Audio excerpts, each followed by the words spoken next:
அன்புக்குரியவர்களுக்கு வணக்கம். எல்லோரும் எப்படி இருக்கீங்க? இன்றைக்கி நான் ஒரு ஸ்பெஷல் டிஷ் தான் செஞ்சுருக்கேன். ஸ்பெஷல் எப்படின்னு தானே பார்க்குறீங்க. பொங்கல் தான், ஆனால் வெண்பொங்கல், பச்சரிசி யூஸ் பண்ண பொங்கல் கிடையாது.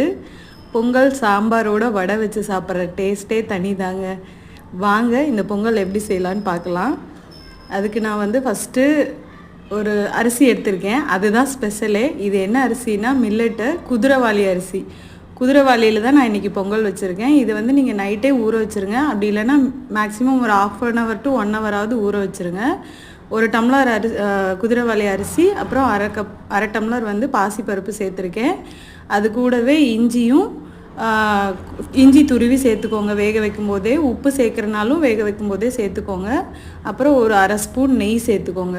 அப்போனா பொங்கல் சூப்பராக இருக்கும். அதுக்கு தாளிப்பு கொடுத்துக்கலாம். சீரகம், மிளகு, கருவேப்பிலை, பச்சை மிளகாய், முந்திரி சேர்த்துருக்கேன். கூடவே கொஞ்சம் பெருங்காயத்தூளும் சேர்த்துருக்கேன். தாளிச்சிட்டு அதுக்கு தேவையான உப்பு நான் சேர்த்துருக்கேன். நான் ஏன்னா வேக வைக்கும்போது சேர்க்கலை. ஸோ இப்போ தாளிச்சிட்டு உப்பு சேர்த்துட்டு கூடவே கொஞ்சம் கொத்தமல்லி இலையும் சேர்த்து நல்லா கிண்டி விட்டுருங்க. அவ்வளோதான், நம்ம பொங்கல் ரெடி ஆகிடுச்சு. அது கூட சாம்பார், அப்புறம் நீங்கள் சட்னி இருந்தாலும் சட்னி வச்சு சாப்பிடுங்க. டேஸ்ட்டு செம்மையாக இருக்கும். பச்சரிசியில் செஞ்ச பொங்கல் மாதிரியே இருக்கும். உங்களுக்கு இந்த மில்லட்டில் செஞ்ச பொங்கல் மாதிரி வித்தியாசமே தெரியாது. மில்லட்டுங்கிறது இப்போ முன்னாடி குறைஞ்சிருந்தது. இப்போ எல்லாருமே அதிகமாக எடுத்துக்க ஆரம்பிச்சிட்டாங்க. இந்த அரிசியில் இந்த மாதிரி பொங்கல் செஞ்சு சாப்பிட்டிங்கன்னா கண்டிப்பாக உண்மையாக டேஸ்ட் சூப்பராக இருக்கும். வீடியோ பிடிச்சிருந்தா லைக் பண்ணுங்கள், மறக்காமல் சப்ஸ்கிரைப் பண்ணிடுங்க.